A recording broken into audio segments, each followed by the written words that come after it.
Bismillahirrahmanirrahim. Professor Dr. Khalid Muhammad Araqi Sahab, the Vice Chancellor of Karachi University, Mirza Sahab, Rabta Forums, Guru Rawa, Professor Naeem, Anwar Habib Sahab and Shahid Riyad Khan Sahab, and dear students. The topic which has been given to me is the nuclear supplier group, and with that, Pakistan's case for NSG membership. Let me start with the three important questions. In the next 10 minutes, I try to answer those three questions to resolve this puzzle. Question one, what is the construct or philosophy of the nuclear supplier group? Here I'm talking about, with this context, when you talk about construct philosophy, there are two kinds of the construct. One is explicit and one is implicit. Second is that whether we qualify for it or not today. And third is why there is no grantation. So let me start with the first, with this important understanding when we talk about the nuclear debate or nuclear proliferation or a nuclear myth. There's a myth that nuclear energy is a devastating energy or it's a genie which should be going to the bottle. Yes, nuclear weapons energy should go into the bottle, but not the nuclear energy which we use for civilian application. So this is a very important reason, and if you see that from 1946-47, the attempts have been made to curtail or limit this energy. Why?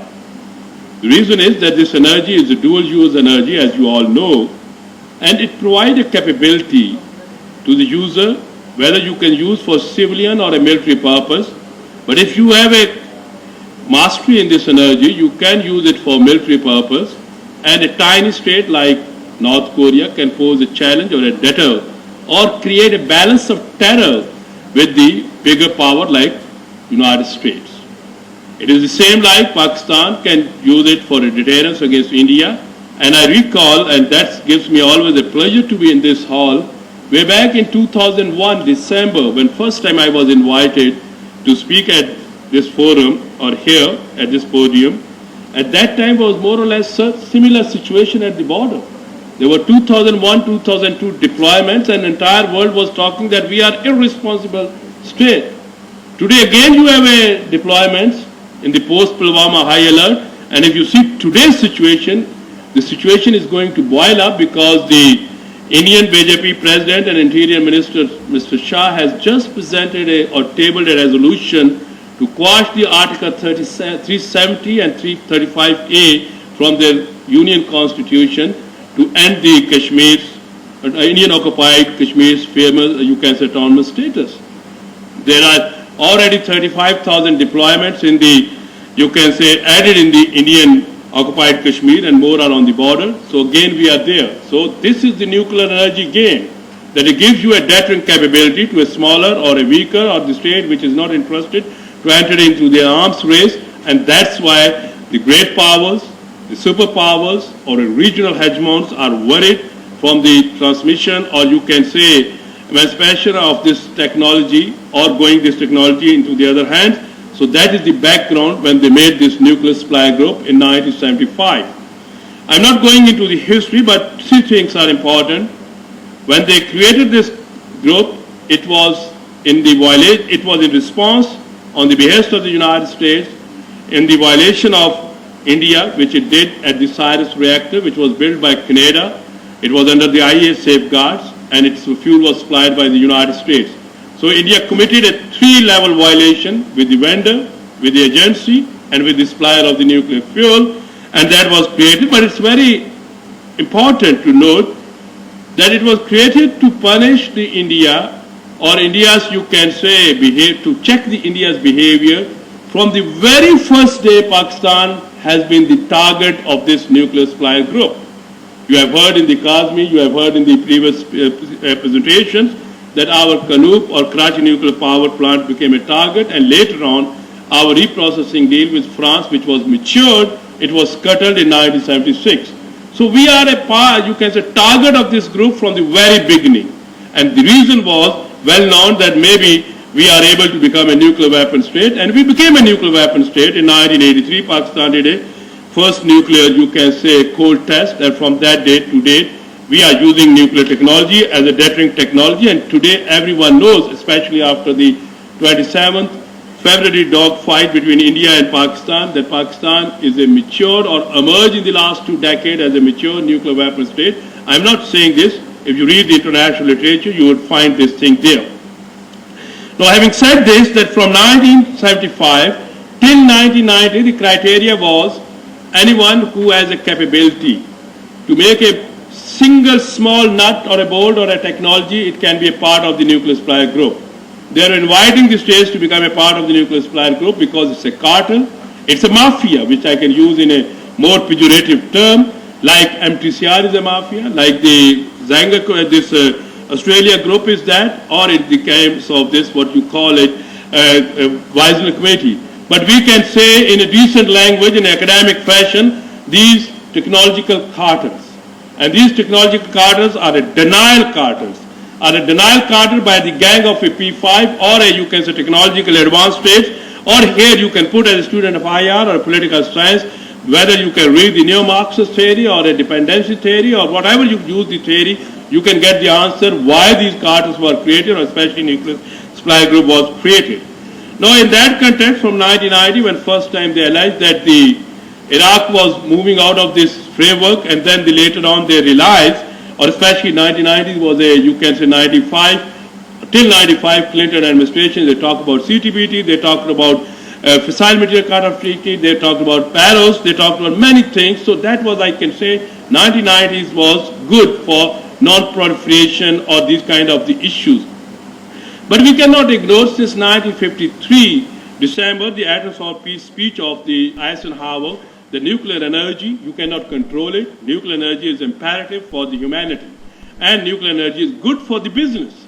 And at that time, the commercial lobby in the United States, which was investing in the reactor, and as you know, in any state, if you have a technology, if the technology is not, you can say, going to self-sufficient in earning, then you cannot go for a scientific development. That is a big challenge for Pakistan, that our nuclear industry is very much in the beginning. So sooner or greater, as you have seen in the first presentation, that they are investing in the agriculture, they're investing in the power, they're investing in XYZ. Certainly this industry, when mature, then you have more money to invest in the scientific pool, and then you are in a better position to invest it in both national security, economic security, political security, or a military security. So that is behind the reason that when the Americans started with their Atoms for Peace program, they made this Atomic Energy Act 1954, and from that day to date, they are doing a big business.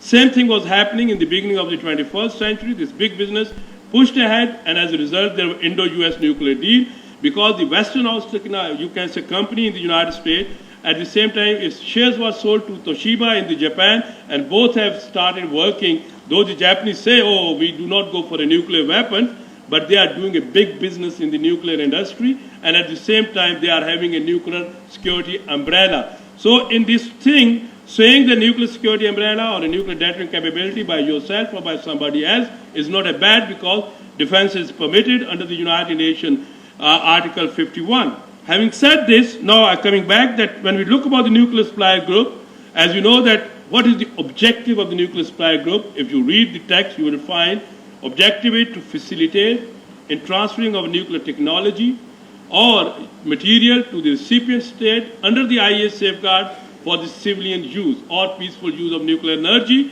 but make sure that the recipient state should not use it for military purposes. But at the same time, I can say it was a cartel to deny the technology to many states where they think that they are not, you can say, obliging them. So in this context, there are certain criteria were laid. Pakistan never applied for a membership for it. But since 2016, we didn't block even the waiver when India got the waiver in 2008. But anyway, in 2016, when India went for a full membership, Pakistan also applied for the full membership. And the question was raised that the criteria is that you are not a member of the Nuclear Non-Proliferation Treaty. This was added in the 1990s, but when this group was constituted, at that time this was not there. The same criteria has been used by the China, and the veto on the application of India as well. They said that Pakistan is not a member of the NPT, India is not a member of the NPT, and Chinese remain strict with that. With the Chinese, you have many other states like Australia, or these were supportive to that. In that context, we have seen that there was a big divide between the Americans and the Chinese groups at the nuclear supply groups plenary, and the same divide we have been seeing today. However, there are many states that think that bringing India and Pakistan in the fold of the nuclear supplier group is in the advantage of the group. At least you can lead them because both are qualified, having a full fuel cycle technology, and they have a capacity. So how I can put my case that Pakistan should be a member, or Pakistan qualified to be a member, whatever criteria you have to adopt. Let's say if you can adopt the original criteria that any state which can, or give this you can say commitment that they can follow or oblige the rules and regulations of the game which are prescribed by the nuclear supply group, again Pakistan qualified. Or if you say that non-NPT member cannot be a member of the NSG, then why when French signed it, Brazil signed this NSG, they became a member, or Argentina became a member, they were at that time not a member of the NPT, later on they joined the NPT. So this criteria is just targeting India and Pakistan, and in that context again further Pakistan, because India is enjoying all the, you can say, opportunities to being a member of the nuclear supplier group, what we call it as a, because of the waiver which was granted to it in 2008. Now coming back to this, I think let me start with the 4 or 5 points which qualify if they can have a criteria. Criteria number 1 could be adherence to the NSG guidelines. NSG guideline is, they have a guideline 1 and guideline 2, they call it item 1 or item 2, that certain, or you can say your export control guidelines requires requisite safeguards on all relevant material. Pakistan has already announced it. Just read Pakistan's 2004 Export Control Act, which was passed by our parliament and legislated by parliament, entered into force in September 2004. So our Export Control Act, though it was in response to the United Nations Security Council Resolution 1540, but at the same time, this export control covers all these things which are there. So within the export control, every year we are upgrading in keeping in mind the MTCR regime, Australia Group regime, and at the same time NSG regime. So our last update was in this export control, strengthening the safeguard mechanism was in 2016. Pakistan has also established at the Foreign Office level, which we call it Export Control Security Division, so that which is a watchdog on this sort of thing. So by this way, we can qualify, you can compare with the Britain, you can compare with the Americans, you can compare with any countries, because your export control law has been used by the United Nations Security Council 1540 committee or a group as a, you can say, document which they share with the other states that you can copy it and make your export control laws accordingly. The second important point in this guide is safeguard and separation of the plant. Now, India has submitted the separation. We can today say in India there are 3. One they say civilian, one they say civilian which can be used for military purpose, one they say military. If you see the nuclear weapon states, they have 2 categories in a broader way, civilian and military. If you focus on Pakistan, Pakistan hasn't, you can say, announced this particular division, but it is very much well known as our doctrine, which is not announced or not available in the form of documented, you can say, treaty, but still it's very much there. So Pakistan's all our entire nuclear facilities, which we use for civilian, I mean medical, which we can use for energy, or which we use for agriculture, they are under the IAS safeguards. Only our 2-3 facilities which are for military objectives, and clearly mentioned that they are military facilities, they are not under the IAS safeguard. So it means division is there, which you can find in any nuclear armed state or a nuclear weapon state.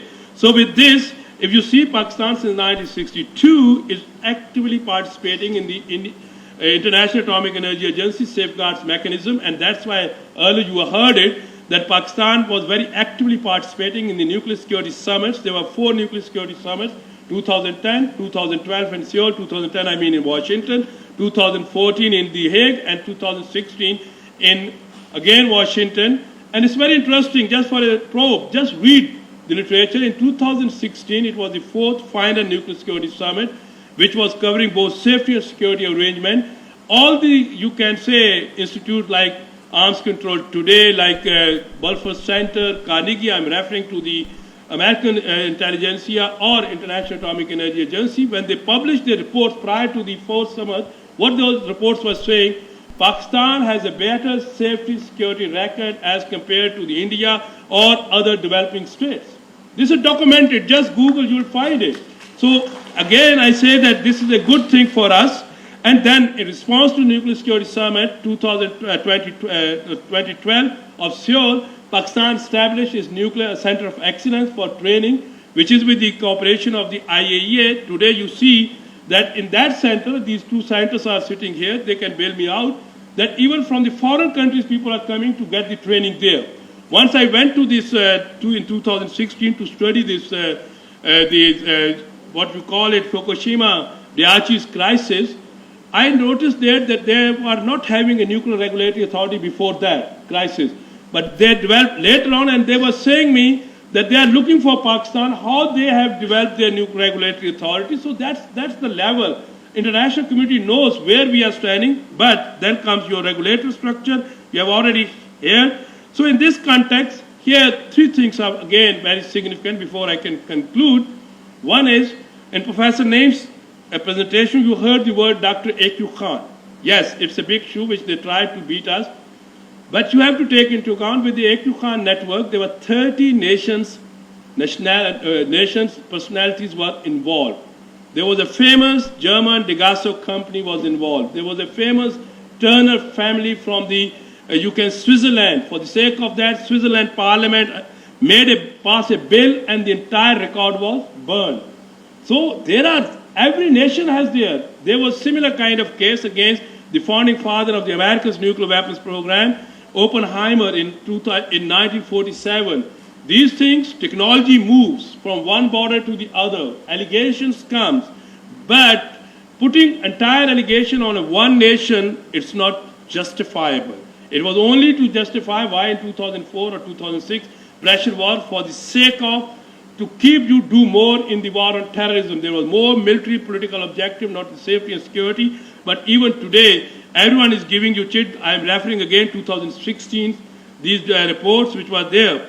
So finally, when we are looking about this nuclear supply group, I can say in a conclusion, technologically speaking, Pakistan qualified because we have a full fuel cycle. Safety security-wise, Pakistan is the only state which has not even a single noted incident of a breach of safety and security. No accident, no breach, except that was a different kind of thing. Third is in this regulator is most important thing in this. We have a regulator, you have just heard about the regulator speech. And fourth is that the way international community is looking towards you, if they can just minus this political or a strategic aspect, they are looking towards Pakistan as a mature, capable nuclear state having a nuclear program or full fuel cycle for both military and civilian use. And that is the reason that when they talk at the political or at those levels at the international forums, even in the IAEA, our performance is always debated as the best. You can just check these documents and then you can conclude and make your own conclusion. And I think Pakistan technologically, politically, or you can say diplomatically qualifies for it. I cannot say militarily because military is a big game, and now once again we are reverting to the new form of a Cold War. A new transition or a new alignments have been taking place. So that may be the disadvantage of Pakistan. Otherwise, we are qualified for it. Thank you.